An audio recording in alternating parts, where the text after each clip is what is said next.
pulled over on the side of the road at this lake. It looks like a salt lake of some sort, and it's a pretty busy road here, but I just need to stretch my legs. I've been driving for a fair while this morning, so my road trip continues, and I'm heading for a couple of destinations tonight. But first things first, this lake is quite interesting because out in the middle of it, there's a sculpture that looks like the Loch Ness Monster. I'm not quite sure why that's there, but I might just go and have a squiz and see what it's all about. But anyway, I'm going to have a cup of tea here before I move on. So that is my number one priority. This is a life, isn't it? Coffee, dinosaur in a lake. I'll tell you what, where else would you want to be? Oh, it's good to just breathe in this fresh South Australian air as well. Absolutely awesome out here.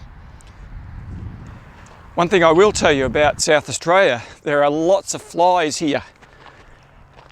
It's not even anywhere near summer. Flies everywhere. Hey, but that's Australia. Still, it's about 20 degrees Celsius today. I reckon that's a pretty reasonable sort of conditions to be on a road trip. Fair bit of sunshine, bit of cloud, but it's all looking pretty good at this stage for Nightscape shooting later on tonight. I'm not going to stay here until tonight. I'm going to be moving on. So we'll just have to wait and see. But it's worth taking a look while I'm here, isn't it? And just so you know where I am, this is Lake Bumbunga in the Clare Valley. It's a very pretty part of South Australia, no doubt about that. I think I might just sit here for a while, take in the view, smell a few roses, contemplate my next move.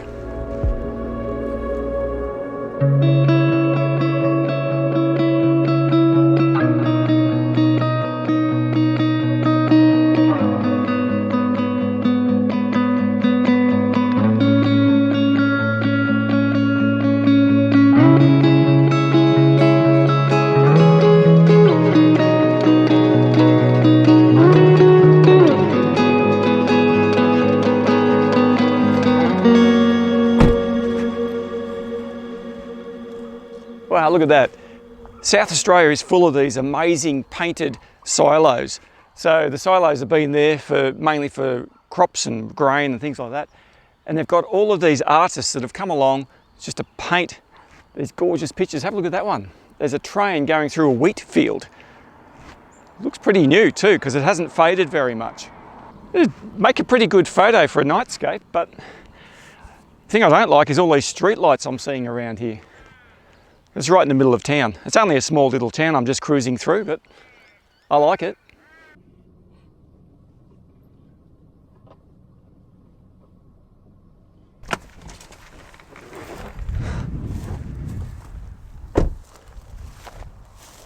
Well, one thing you have to say about South Australia is just how many of these beautiful old ruins there are strewn across the countryside. So this is just on the side of the road. I didn't know this one was here. So I'm not far from Burra. Now Burra has quite a few famous old buildings and structures, but this one could be really easy to get to. Beautiful clear sky behind, southeast orientation, Milky Way galactic core coming up right over the top. I'll mark it in the GPS, and if I get time, I might even end up back here. Well, here I am at the Burra Historic Mine, and there's a lot of old ruins. So this trip is largely all about photographing old ruins because there's so much of it around here in South Australia. And this is well, I can see it right over the hill. I'm not sure how far I can go to have a look, but there's a few nice structures down here. So I want to take you down there now so we can see it in the daytime, work out whether there's any compositions there for the Milky Way tonight. Let's go. Well, I must say this looks very impressive. So it's in a perfect orientation, facing down towards the southeast here. Milky Way core coming up right over the front of this structure here. And then I'll be able to put a few low-level lights in here just to light it up and give it a little bit of ambience. Now there are a couple of chimneys on this site, and this is one of them. Once again, it's an absolutely perfect orientation for the Milky Way core up there behind. Oh no, grass seeds. I've got to be careful. There's dry grass everywhere here. I digress. Chimney, Milky Way. There's also another one down here, which is, this is a square one. There's a round one down there. There's so much variety here at this location. I could spend more than one night here, but I've only got the one night. So let's just see what happens. Well, if you thought that was good, just wait until you see what's down here. The, what does it say? Engine House Museum. They look awesome. Man, oh man, I could spend a lot of time here. I don't think I'm going to get much sleep tonight somehow. All right, so a little bit more of an adventure here. I realised after a little bit of walking around that you have to have a key to access a lot of the areas here. And so I had to go back to the Visitors Information Centre, grab my key. So now I can get inside the Morfett's Engine House and a few of these other places down here. The good thing is that you can have the key overnight. So you can have it for a couple of days even. So that means I should be able to access here anytime I want to, which is perfect for what I'm wanting to do. Well, this is what it looks like inside. Oh, this is amazing. I'm really glad I got this key because I had no idea you could even get inside here. Such a good tourist attraction this is, and you can go on the balcony outside and even upstairs to have a look at from a view from above. So that's looking pretty good. So this is one of the classic views that I want to get, facing southeast, perfect orientation for our Milky Way core, rising up. One thing, it's just a little thing, but one thing I don't like, they've put these barriers around the bottom there for some reason. And I don't know, they're probably doing some maintenance. I'll try and avoid it. I'll try not to light it up as best I can, but it's being silver, it may light up with a bit of low level lighting, but anyway, still looks pretty good, doesn't it?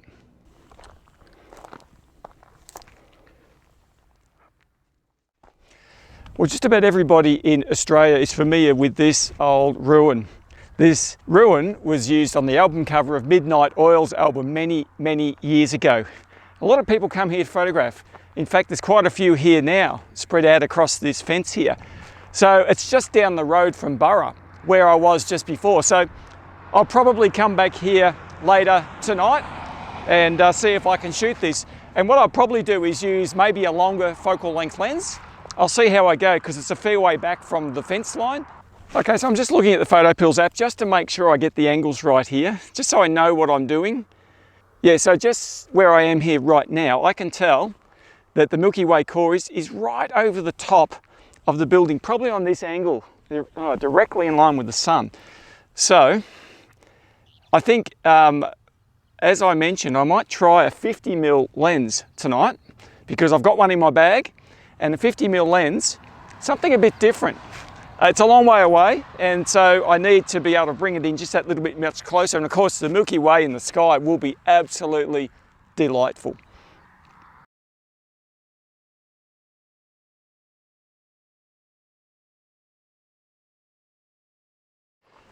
Well, you would not read about this. Have a look at this. As soon as I got here, it was just on dark. These floodlights came on. When I first got here, it was dark as anything, a little bit twilight, and then suddenly the place is lit up like a Christmas tree. And I can't turn them off. I've had a look. There's no switches. I can't cover them because I don't have anything big enough. They get hot, so I'm worried about causing some damage. So I've got to work out a way around this. So I'll show you my methods. All right, well, here's one of the compositions I've been looking at.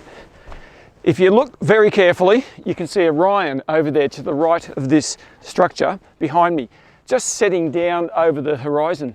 So I thought, well, yes, I will capture this structure here because it's a little bit less bright as far as the light goes. It's still pretty bright.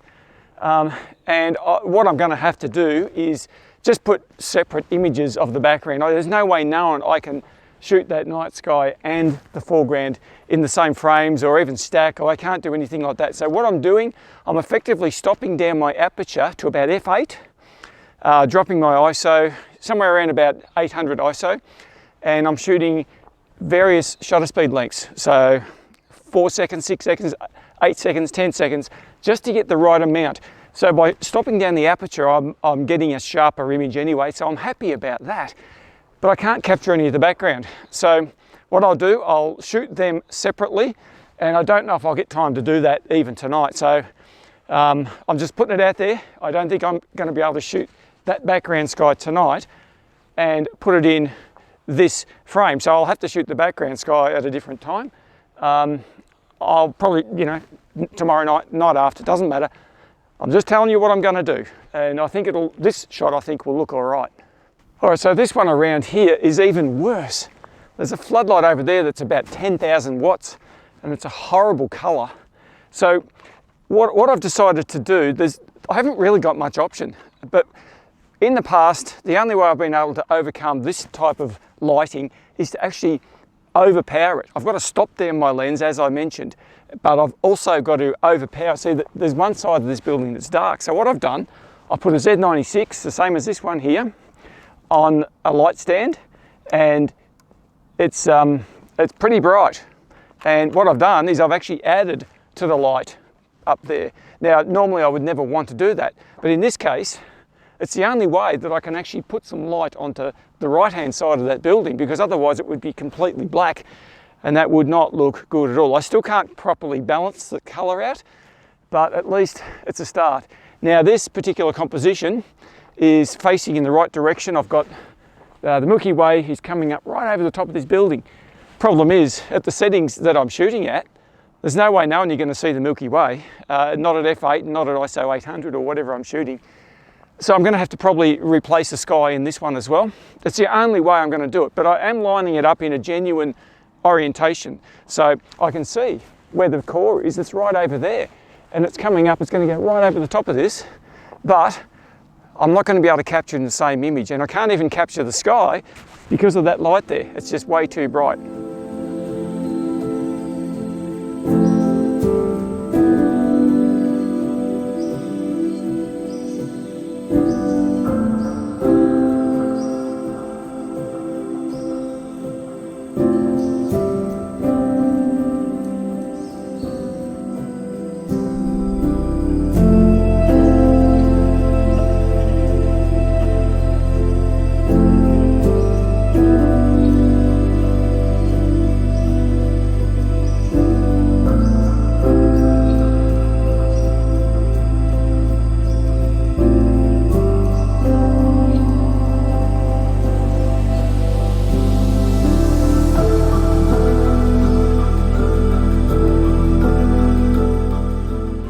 So as frustrating as this is, all I can do is jump in the car and drive around to another part of this place. The good thing about this place is there is plenty of compositions, and I'm pretty sure, I'm hopeful, they're not all lit up like this. So, because I can't see any lights elsewhere around the place.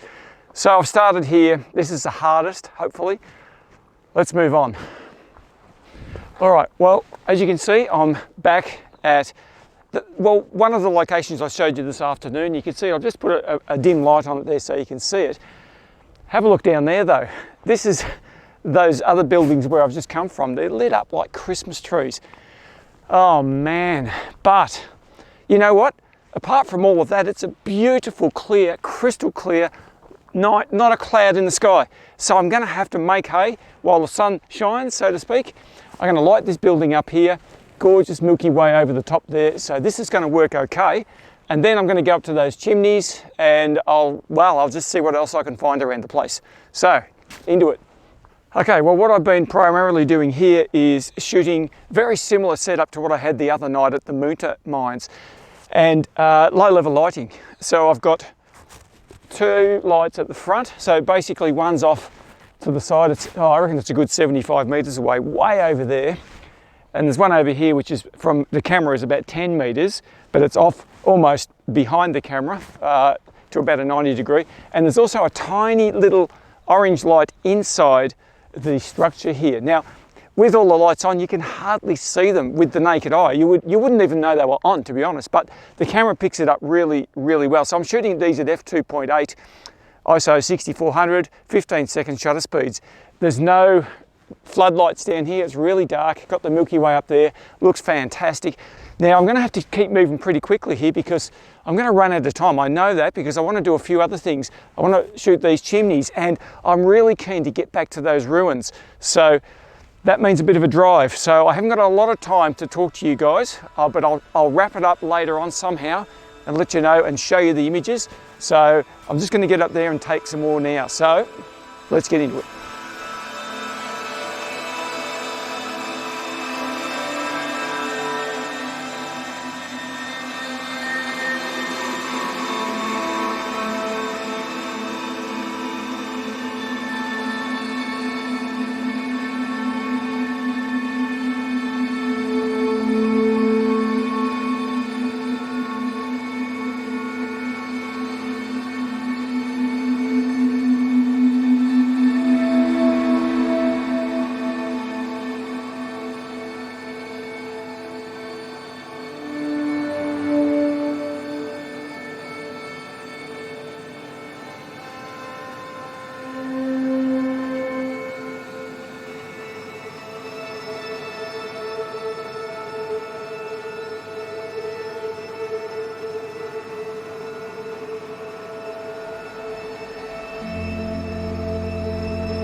Oh, well, I've made my way back to this old ruin.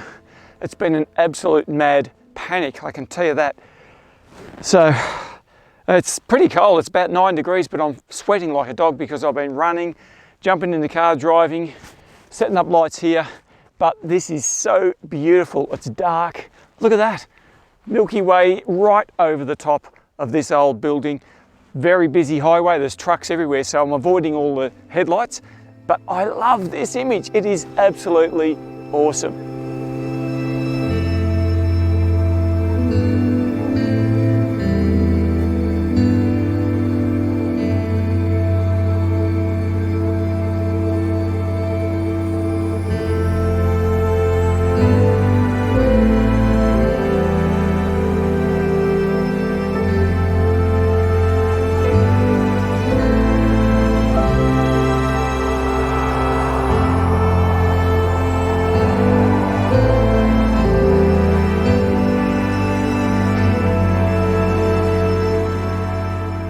Well, just have a look at this amazing clear sky this morning.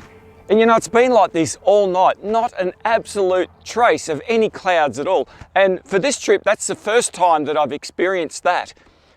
So I grabbed it with both hands. I spent a lot of time at the ruin after my initial disappointment of the floodlights. I spent quite a bit of time shooting at the ruin, different compositions, panoramas, singles, stack shots, and they came out really well. I was very happy with those, as well as the old ruin, which you saw me at last night. I also spent quite a bit of time shooting tracked sky shots to include in some of these images. And of course, don't forget this beauty over here. I did actually get back here last night, but I got back here to shoot this because I wasn't going to go anywhere near Burra without getting this one. And I think you will like the results.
Well, that's about all I've got for you in this particular episode. I'm thoroughly enjoying my road trip around South Australia, but I'm continuing on. I'm heading up to the Flinders Ranges, and I really don't know what to expect. I've never been there before, but I do know there's some absolutely beautiful, rugged landscapes up in that territory. So I hope you can join me there.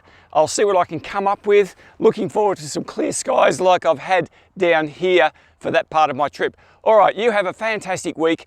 I'll look forward to seeing you next time on this trip. I'll see you later.